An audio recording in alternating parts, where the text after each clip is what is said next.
Welcome to Kansas Ag Report. I'm Ken Rogers. On this week's program, we review the recent Wheat Quality Council Winter Wheat Tour with Aaron Harries from Kansas Wheat. Will it be as big a crop as some have been calculating? Plus, we'll have features from the Kansas Soybean Commission, Kansas Department of Agriculture, and Kansas Grain Sorghum, along with our update from the Kansas Livestock Association and market information from Pinion, a division of K-Cow Isom. Kansas Ag Report brought to you in part by the Kansas Soybean Commission, the Soybean Checkoff, progress powered by Kansas farmers. Kansas Farm Bureau, a grassroots ag organization representing the state's farm and ranch families since 1919, KFB.org. And the Kansas Wheat Commission, lending in the adoption of profitable innovations from wheat, online at kswheat.com.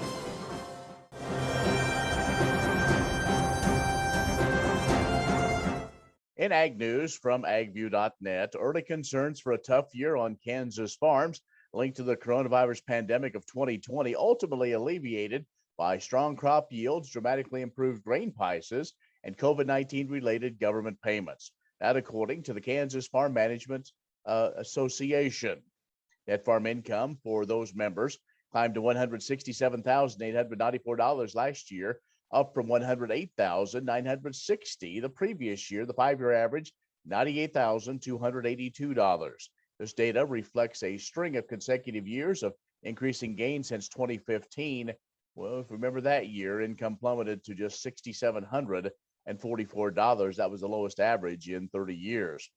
In what was termed as the wild ride of 2020, KFMA Director Kevin Herbel said early expectations were for a sharp drop in income due to market and supply chain disruptions, as well as temporary livestock processing closures, dry weather also in some areas, along with increased feed costs and a few other factors. But the year turned out to be better than anticipated, due in large part to the pandemic-related relief. Those government payments linked to coronavirus pandemic relief and traditional program payments like the Agricultural Risk, or ARC, and the Price Loss Coverage, or PLC, plus livestock and conservation payments, they averaged $113,078, about 67% of net farm income.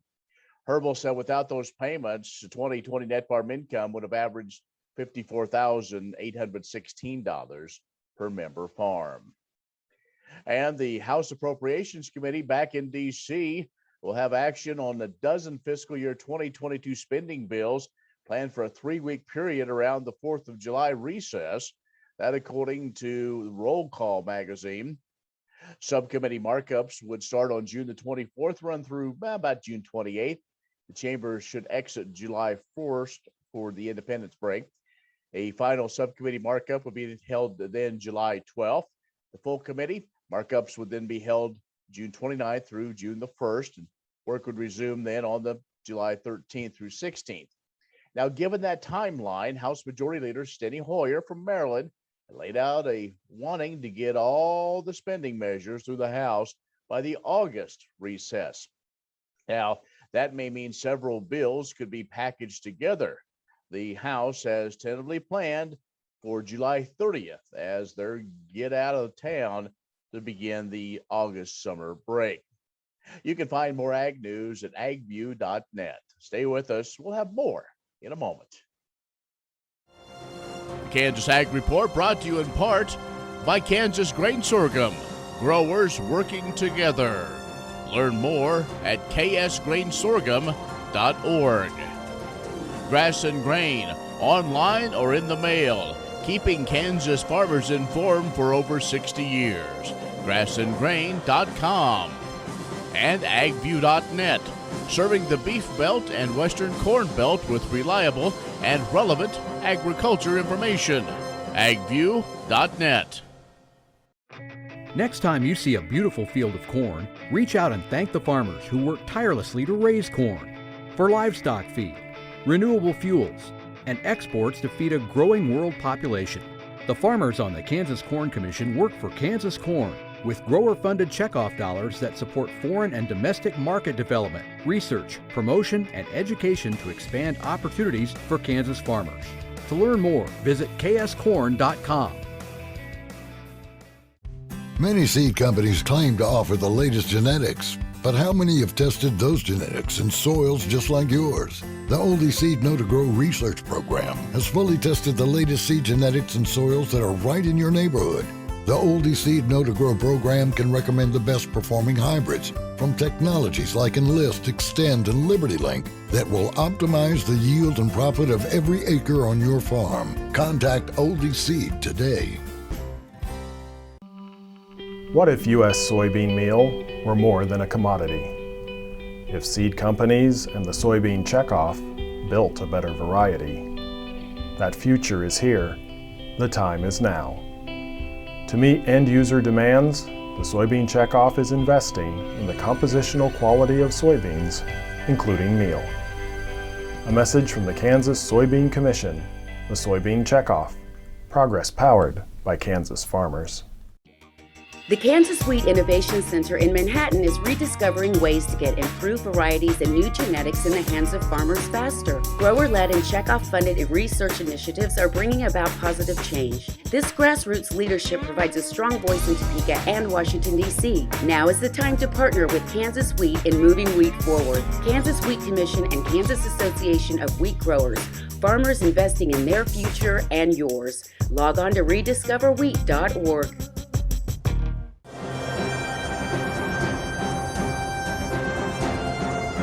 Joining us is Aaron Harries, who is Vice President of Research and Operations for Kansas Wheat. We're going to talk about the Quality Council Winter Wheat Tour. Hi, Aaron. Hello, Ken. Well, in the past we have done this, and maybe a little bit earlier because the tour was a little earlier, but give us the general overall observations of what you and the folks saw on the tour this year. Well, first, we were glad to have an actual tour this year out in the field and have some people in person. And that's why we did have the tour a couple of weeks later to try to get past the COVID thing and get as many people vaccinated as possible on the tour. Overall, I think the group, since it was a couple weeks later, we saw the wheat crop, I think, at its maximum potential. It was probably as good as it's going to look at that point in time. And we all know there are a lot of things that will happen between now and harvest that may not, make that crop look as good when harvest comes. But we did see some good numbers. I think most everybody was a little bit surprised by how good the yield reports were on Monday. But what distinguishes this tour is the formula we use. We're able to count actual wheat heads because most of the wheat was headed. Where if it was earlier in the year, we're counting individual tillers, and then the formula accounts for some of those tillers being lost. So when you're counting heads, you're actually getting more of a yield calculation. So it hypothetically should be more accurate. And so ultimately the tour, after our 3 days, the group released a prediction of 365 million bushels for Kansas, which is above our 5-year rolling average, which is around 330 million bushels, which is where USDA had it pegged. Well, those numbers that came out, it did catch many of us by surprise, knowing there were some places, but we did hear some reports earlier that there were pockets that, especially in the southwestern part of the state, that wheat was really being a challenge this early spring. And it is a credit a little bit to wheat genetics as how long some of that wheat was able to hold on in the dry conditions. Now, the southwest corner, I think those rains came too late. That crop is certainly going to be impacted by the drought. And we're talking the 4 extreme southwest counties. But in south central Kansas, there's a few counties, Sumner, Sedgwick, Harper, that have been really dry too. And it's just amazing what the plant can do. A little bit of rain, the bottom half of the plant was almost dead. And then the top half of the plant has a green stem, 2 green leaves, and a head on it. So that indicates that plant got a little shower and recovered from it.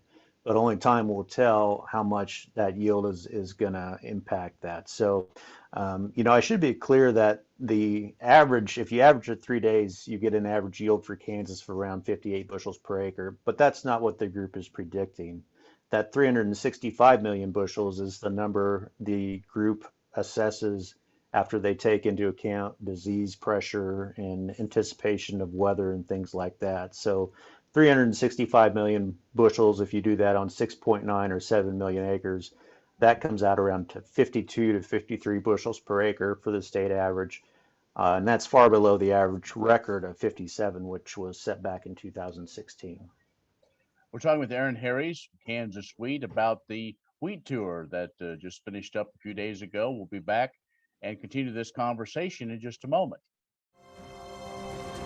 Kansas Ag Report brought to you in part by the Kansas Livestock Association, supporting members' business interests and meeting consumer demands. KLA.org. Oldie Seed Farms, carrying soil-specific seed. Find them on the web at oldieseed.com. That's OHLDE seed.com. And Kansas Corn, building the future at kansascorn.com. What if U.S. soybean meal were more than a commodity? If seed companies and the soybean checkoff built a better variety? That future is here. The time is now. To meet end-user demands, the soybean checkoff is investing in the compositional quality of soybeans, including meal. A message from the Kansas Soybean Commission, the Soybean Checkoff, progress powered by Kansas farmers. Many seed companies claim to offer the latest genetics, but how many have tested those genetics in soils just like yours? The Oldie Seed Know to Grow research program has fully tested the latest seed genetics in soils that are right in your neighborhood. The Oldie Seed Know to Grow program can recommend the best performing hybrids from technologies like Enlist, Extend, and LibertyLink that will optimize the yield and profit of every acre on your farm. Contact Oldie Seed today.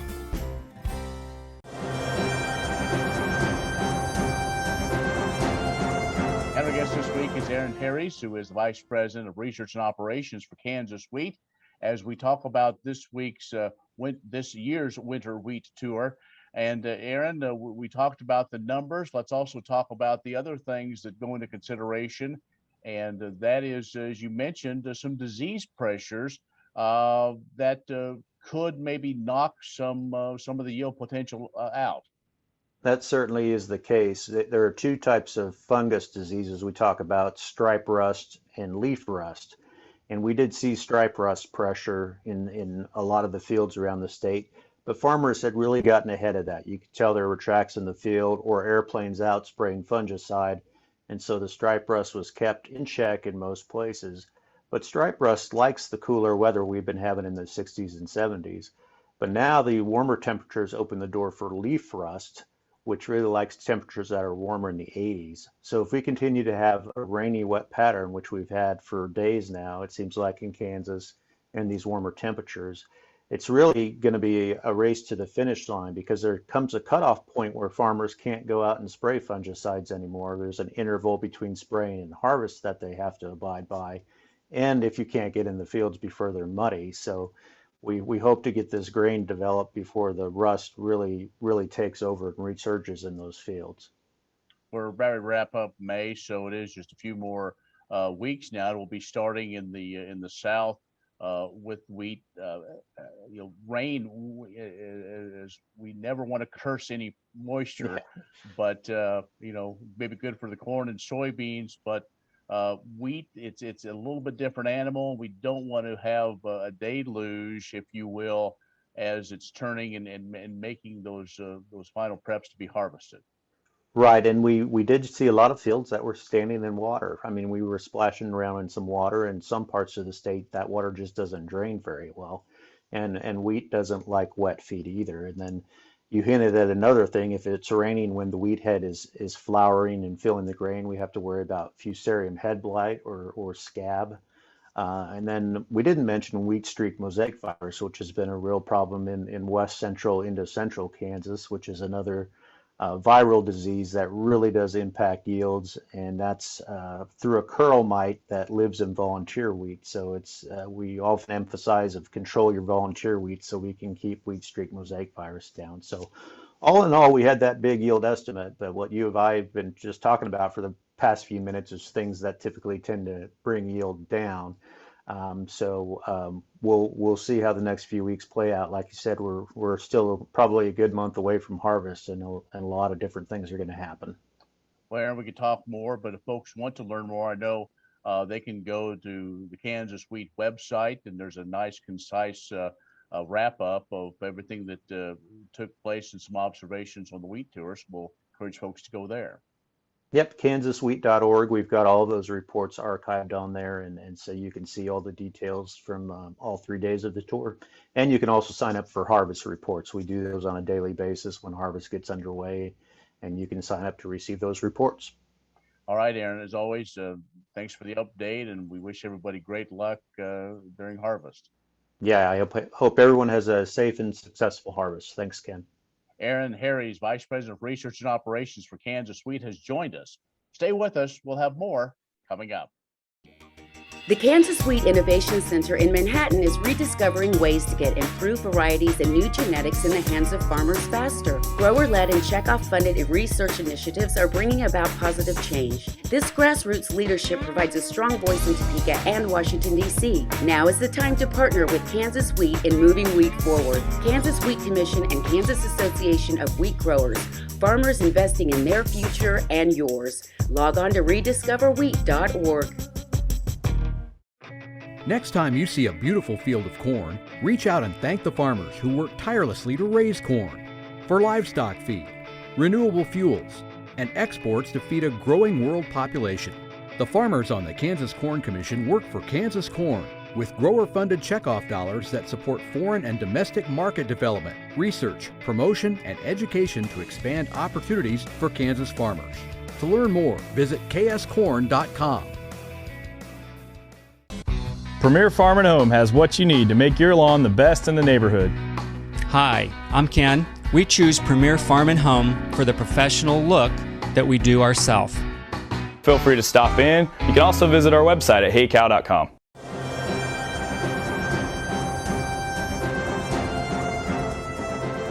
Commodity transportation hit some bumps in May with the closure of the Interstate 40 bridge in Memphis, which sits over top the Mississippi River. On May 11th, inspectors found an issue with the structural integrity of the bridge and closed it for both road traffic and barge traffic on the river.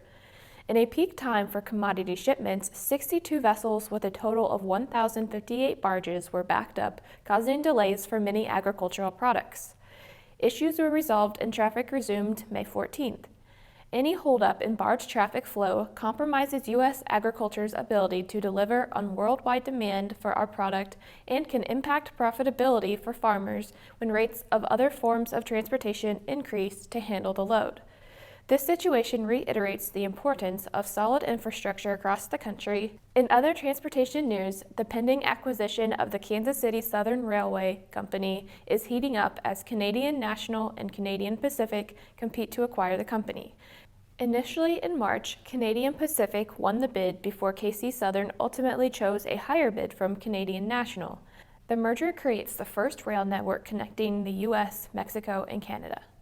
The Soy Transportation Coalition monitors transportation situations across the country and internationally to determine how those situations impact soybean farmers. To keep up with STC news, check out their website at soytransportation.org and subscribe to their newsletter. What if sustainability were synonymous with U.S. soy? If energy efficiency, water quality, and soil health help define U.S. soy's value, that future is here, the time is now. To meet end-user demands, the Soybean Checkoff is committing to sustainability that's achievable, worthwhile, and enduring. A message from the Kansas Soybean Commission, the Soybean Checkoff, progress powered by Kansas farmers. The 2020-2021 marketing year has recorded surging farm commodity prices due to increased foreign demand, and given the outstanding quality of the crops that American farmers produce, it's clear to see why buyers are interested. Earlier this spring, the U.S. Grains Council released their 2020-2021 U.S. Sorghum Quality Report. The report provides international buyers unbiased information about our nation's sorghum crop, 2/3 of which is produced here in Kansas. For the second year in a row, the average grade was above the necessary requirements for U.S. #1 sorghum. Protein content in sorghum was up 8% year over year, with readings coming in at 11.2%, nearly a full percentage point jump above last year's content.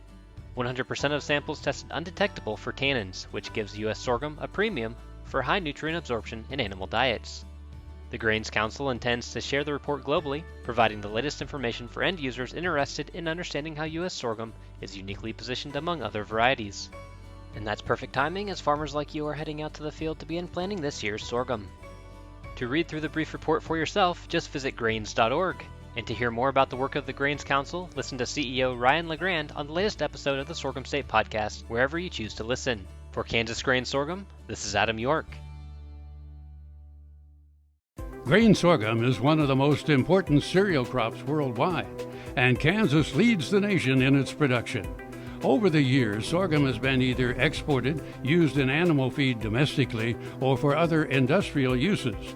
Recently, its use in the ethanol market has seen tremendous growth, with 30% of domestic sorghum typically going to ethanol production. Kansas Grain Sorghum is committed to sorghum research, market development, and education. Learn more at ksgrainsorghum.org.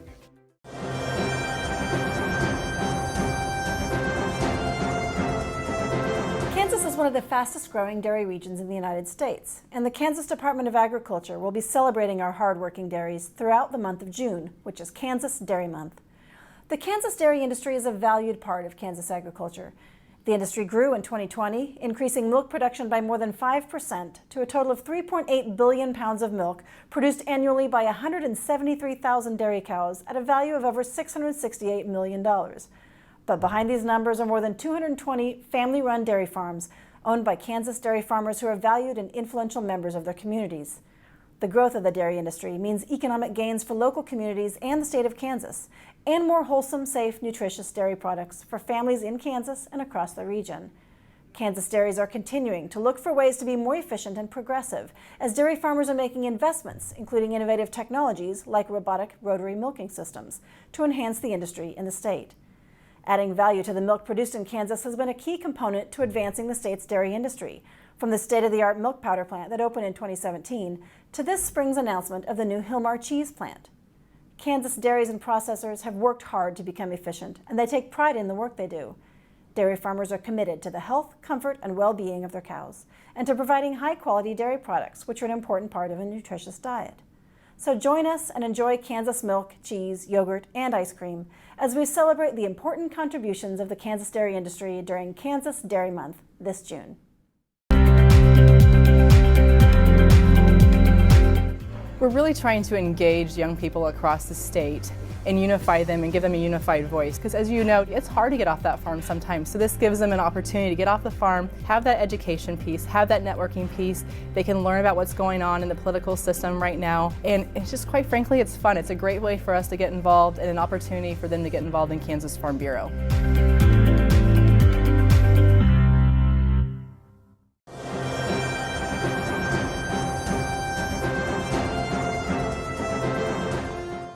Beef Month serves as an unofficial kickoff to grilling season, and as such, the Kansas Beef Council has launched a library of beef recipes on kansasbeef.org. From steaks and ribs to kebabs and carnitas, consumers can find numerous options to help optimize their grilling experience. According to KBC Director of Marketing Charlotte Huseman, research shows people are looking for new recipes to add variety to their dinner tables, and one of the greatest things about beef is there is a grilling cut for every budget. The recipe library also includes a few side dishes to complete the meals, making the Kansas Beef website a one-stop shop. In addition to providing great grilling recipes, the Kansas Beef Council is collaborating with Hy-Vee grocery stores over the summer. Hy-Vee will feature in-store signage at the meat case and disseminate a custom recipe brochure. The brochure is unique and it has 8 grilled steak recipes that highlight excellent beef cuts for grilling, combined with grilling tips and a QR code that consumers can scan with their smartphone for more information about beef production. The brochure is unique and has 8 grilled steak recipes that highlight excellent beef cuts for grilling, combined with grilling tips and a QR code that consumers can scan with their smartphones for more information about beef production. Each QR code goes to a state-specific webpage where shoppers can learn about cattle producers in each of the 8 states where Hy-Vee stores are located, including Kansas. Nationwide, Kansas ranks third for beef production, with nearly 25% of the nation's steaks coming from the state. Consumers looking to purchase beef directly from a Kansas rancher can visit kansasbeef.org for a listing of those selling direct to the consumer. Kansas Corn reminds you that E15 fuel is the right choice for every kind of driver. For the car enthusiast, E15 has higher octane. For the thrifty driver, E15 is priced lower than regular unleaded. For the nature lover, E15 provides cleaner air. For the shopper who buys local, E15 has more ethanol from our Kansas corn farms. Choose E15 for a higher octane, lower price, cleaner American fuel. Message from the Kansas Corn Commission. Learn more at kscorn.com.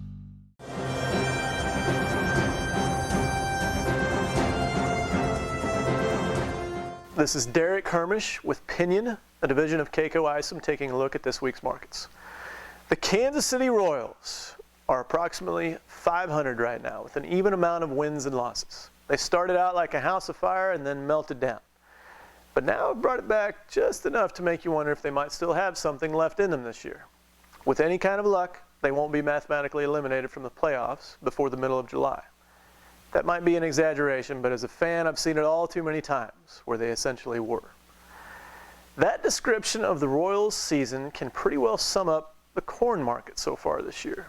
Came into this current marketing season on fire out of the gates, and maybe had you believing there was something really special in store for this year, only to melt down and crush those thoughts. We may be well off the highs of earlier, but we find ourselves still with $5 plus corn, and like the Royals having a 500 or better record, that just hasn't been the case many times in the past. There's a lot of ball and a lot of growing season to be played yet, but already this season feels different than the last couple. I would not go buying World Series tickets just yet. But hopefully you can keep watching for a while yet without thinking that the highlight of the season is going to be when they bring the minor league prospects up in August and September. I'm Derek Hermish. Have a good day. Well, that's our show. Be social with us at KansasAgReport.net or our social media channels. Reach out to your neighbor. They may have experienced heavy rainfall or tornadoes in western Kansas over the past week. They need your prayers and your support.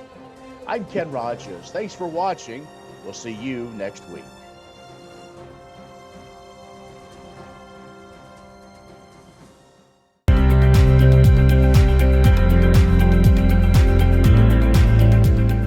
There's so many people that come here across the state, being able to meet all sorts of people from seeing what their different backgrounds and the things that they grow, and the workshops that they have here to kind of see what other people are thinking, and people in their expertise, you know, that you can take back home and maybe implement, or at least investigate more if it's something you want to do.